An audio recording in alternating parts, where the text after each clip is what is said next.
ಒಮ್ಮೆ 3 ಹಸುಗಳು ಕಾಡಿನ ಬಳಿ ಹಸಿರು ಮತ್ತು ತಾಜಾ ಹುಲ್ಲುಗಾವಲಿನಲ್ಲಿ ವಾಸಿಸುತ್ತಿದ್ದವು. ಬಿಳಿ ಹಸು, ಕಪ್ಪು ಹಸು ಮತ್ತು ಕೆಂಪು ಕಂದು ಹಸು. ಹಸುಗಳು ಪರಸ್ಪರ ದಯೆ ತೋರಿಸುತ್ತಿದ್ದವು. ಅವರು ಒಟ್ಟಿಗೆ ಹುಲ್ಲುಗಾವಲಿನಲ್ಲಿ ಮೇಯುತ್ತಿದ್ದರು ಮತ್ತು ಪರಸ್ಪರ ಹತ್ತಿರ ಮಲಗುತ್ತಿದ್ದರು. ಒಂದು ದಿನ ಕೆಂಪು ಕಂದು ಸಿಂಹವು ಕಾಡಿನಿಂದ ಹುಲ್ಲುಗಾವಲಿಗೆ ಅಡ್ಡಾಡಿತು. ಅದು ಹಸಿದಿತ್ತು ಮತ್ತು ಬೇಟೆಯನ್ನು ಹುಡುಕುತ್ತಿತ್ತು. ಹಸುಗಳನ್ನು ನೋಡಿದ ತಕ್ಷಣ ಅದು ಸಂತೋಷವಾಯಿತು. ಆದರೆ ಅವುಗಳ ಮೇಲೆ ದಾಳಿ ಮಾಡಲು ಸಾಧ್ಯವಾಗಲಿಲ್ಲ, ಏಕೆಂದರೆ ಅವು ಒಟ್ಟಿಗೆ ಇದ್ದವು. ಸಿಂಹವು ಕಾದು ಕುಳಿತು ಪರಸ್ಪರ ಬೇರ್ಪಡುವವರೆಗೂ ತಾಳ್ಮೆಯಿಂದ ಕಾಯುತ್ತಿತು. ಆದಾಗ್ಯೂ ಹಸುಗಳು ಪರಸ್ಪರ ಒಟ್ಟಿಗೆ ಇದ್ದವು ಮತ್ತು ತುಂಬಾ ಬುದ್ಧಿವಂತವಾಗಿದ್ದವು.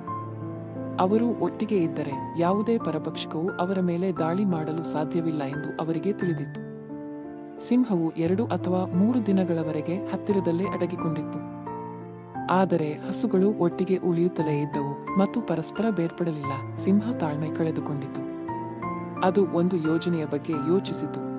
ಅದು ಹಸುಗಳ ಕಡೆಗೆ ಹೋಗಿ ಅವುಗಳನ್ನು ಸ್ವಾಗತಿಸಿ, ನೀವು ಹೇಗಿದ್ದೀರಿ ನನ್ನ ಸ್ನೇಹಿತರೆ? ನೀನು ಚೆನ್ನಾಗಿದ್ದೀರಾ? ನಾನು ಇತ್ತೀಚೆಗೆ ಕಾರ್ಯನಿರತನಾಗಿದ್ದೇನೆ, ಆದ್ದರಿಂದ ನಿಮ್ಮನ್ನು ಭೇಟಿ ಮಾಡಲು ಸಾಧ್ಯವಾಗಲಿಲ್ಲ. ಇಂದು ನಾನು ನಿಮ್ಮನ್ನು ಭೇಟಿ ಮಾಡಲು ಮನಸ್ಸು ಮಾಡಿದ್ದೇನೆ ಎಂದಿತು. ಕೆಂಪು ಕಂದು ಬಣ್ಣದ ಹಸು, ಸ್ವಾಮಿ, ನಿಮ್ಮ ಆಗಮನವು ನಮಗೆ ನಿಜವಾಗಿಯೂ ಸಂತೋಷ ತಂದಿದೆ ಮತ್ತು ನಮ್ಮ ಹುಲ್ಲುಗಾವಲುಗಳನ್ನು ಬೆಳಗಿಸಿದೆ ಎಂದು ಹೇಳಿತು. ಬಿಳಿ ಮತ್ತು ಕಪ್ಪು ಹಸುಗಳೆರಡೂ ತಮ್ಮ ಸ್ನೇಹಿತ ಕೆಂಪು ಕಂದು ಬಣ್ಣದ ಹಸು ಹೇಳಿದ ಮಾತುಗಳಿಂದ ತೊಂದರೆಗೀಡಾಗಿದ್ದವು ಮತ್ತು ಅದರ ಆಲೋಚನಾರಹಿತತೆಯಿಂದ ದುಃಖಿತವಾಗಿದ್ದವು. ಅವರು ಒಬ್ಬರಿಗೊಬ್ಬರು ಹೇಳಿದರು, ಕೆಂಪು ಕಂದು ಹಸು ಸಿಂಹ ಹೇಳುವುದನ್ನು ಏಕೆ ನಂಬುತ್ತದೆ? ಸಿಂಹಗಳು ತಮ್ಮನ್ನು ಬೇಟೆಯಾಡಲು ಮಾತ್ರ ಇತರ ಪ್ರಾಣಿಗಳನ್ನು ಹುಡುಕುತ್ತವೆ ಎಂಬುದು ತಿಳಿದಿಲ್ಲವೇ ಎಂದವು. ದಿನಗಳು ಕಳೆದಂತೆ ಕೆಂಪು ಕಂದು ಹಸು ಸಿಂಹಕ್ಕೆ ಹೆಚ್ಚು ಹೆಚ್ಚು ಅಂಟಿಕೊಂಡಿತು. ಕಪ್ಪು ಹಸು ಮತ್ತು ಬಿಳಿ ಹಸು ಸಿಂಹದೊಂದಿಗಿನ ಸ್ನೇಹದ ವಿರುದ್ಧ ಸಲಹೆ ನೀಡಿದವು, ಆದರೆ ಅವರ ಪ್ರಯತ್ನಗಳು ವ್ಯರ್ಥವಾದವು. ಒಂದು ದಿನ ಸಿಂಹವು ಕೆಂಪು ಕಂದು ಹಸುವಿಗೆ ಹೇಳಿತು, ನಮ್ಮ ದೇಹದ ಬಣ್ಣ ಗಾಢವಾಗಿದೆ ಮತ್ತು ಬಿಳಿ ಹಸುವಿನ ದೇಹದ ಬಣ್ಣವು ಹಗುರವಾಗಿದೆ ಎಂದು ನಿಮಗೆ ತಿಳಿದಿದೆ. ತಿಳಿ ಬಣ್ಣವು ಗಾಢ ಬಣ್ಣಕ್ಕೆ ವಿರುದ್ಧವಾಗಿದೆ ಎಂದು ನಿಮಗೆ ತಿಳಿದಿದೆ. ನಾನು ಬಿಳಿ ಹಸುವನ್ನು ತಿಂದರೆ ತುಂಬಾ ಒಳ್ಳೆಯದು. ಇದರಿಂದ ಇನ್ನು ಮುಂದೆ ನಮ್ಮ ನಡುವೆ ಯಾವುದೇ ವ್ಯತ್ಯಾಸವಿರುವುದಿಲ್ಲ ಮತ್ತು ನಾವು ಒಟ್ಟಿಗೆ ಚೆನ್ನಾಗಿ ಬದುಕಲು ಸಾಧ್ಯವಾಗುತ್ತದೆ. ಕೆಂಪು ಕಂದು ಬಣ್ಣದ ಹಸು ಸಿಂಹದ ವಾದವನ್ನು ಒಪ್ಪಿಕೊಂಡಿತು ಮತ್ತು ಸಿಂಹವು ಬಿಳಿ ಹಸುವನ್ನು ತಿನ್ನಲು ಸಾಧ್ಯವಾಗುವಂತೆ ಮಾಡಲು ಒಪ್ಪಿತು. ಅದನ್ನು ಕಾರ್ಯನಿರತವಾಗಿಡಲು ಕಪ್ಪು ಹಸುವಿನೊಂದಿಗೆ ಮಾತನಾಡಲು ಪ್ರಾರಂಭಿಸಿತು. ಬಿಳಿ ಹಸುವನ್ನು ಏಕಾಂಗಿಯಾಗಿ ಬಿಡಲಾಯಿತು ಮತ್ತು ಕೊಲ್ಲಲಾಯಿತು. ಆದರೆ ಕಪ್ಪು ಮತ್ತು ಕೆಂಪು ಕಂದು ಹಸುಗಳು ನಿಷ್ಕ್ರಿಯ ಮಾತುಕತೆಯಲ್ಲಿ ನಿರತವಾಗಿದ್ದವು. ಅವುಗಳಿಗೆ ಬಿಳಿ ಹಸು ಸತ್ತಿದ್ದೇ ಗೊತ್ತಾಗಲಿಲ್ಲ. ಸಿಂಹವು ಬಿಳಿ ಹಸುವನ್ನು ತಿಂದು 2 ರಿಂದ 3 ದಿನಗಳು ಕಳೆದವು.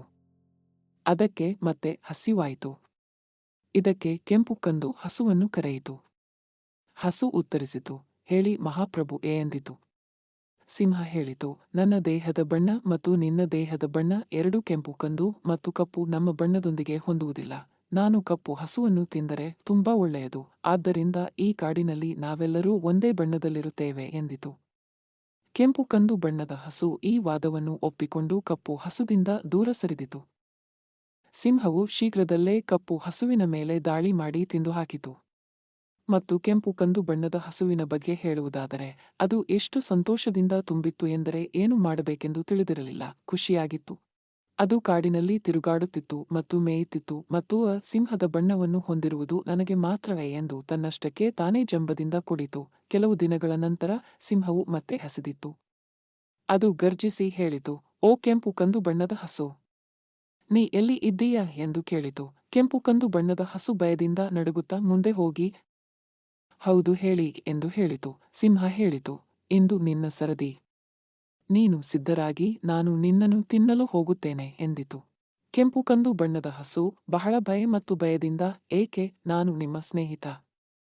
ನೀವು ಏನು ಮಾಡಲು ಹೇಳುತ್ತೀರೋ ಅದನ್ನು ನಾನು ಮಾಡಿದ್ದೇನೆ. ಆದರೂ ನೀವು ನನ್ನನ್ನು ಏಕೆ ತಿನ್ನಲು ಬಯಸುತ್ತೀರಿ ಎಂದಿತು. ಸಿಂಹವು ಗರ್ಜಿಸಿ, ನನಗೆ ಸ್ನೇಹಿತರು ಯಾರೂ ಇಲ್ಲ. ಸಿಂಹವು ಹಸುವಿನೊಂದಿಗೆ ಸ್ನೇಹ ಬೆಳೆಸಲು ಹೇಗೆ ಸಾಧ್ಯ?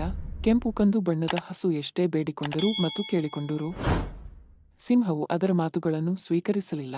ಕೊನೆಗೆ ಹಸು ಹೇಳಿತು, ಮಹಾಪ್ರಭು, ದಯವಿಟ್ಟು ನನ್ನನ್ನು ತಿನ್ನುವ ಮೊದಲು 3 ಬಾರಿ ಅಳಲು ನನಗೆ ಅವಕಾಶ ನೀಡಿ. ಸಿಂಹವು ಸರಿ, ಬೇಗ ಬೇಗ ಎಂದು ಹೇಳಿತು. ಕೆಂಪು ಕಂದು ಬಣ್ಣದ ಹಸು ಕೂಗಿತು, ಬಿಳಿ ಹಸುವನ್ನು ತಿಂದ ದಿನವೇ ನನ್ನನ್ನು ತಿನ್ನಲಾಯಿತು.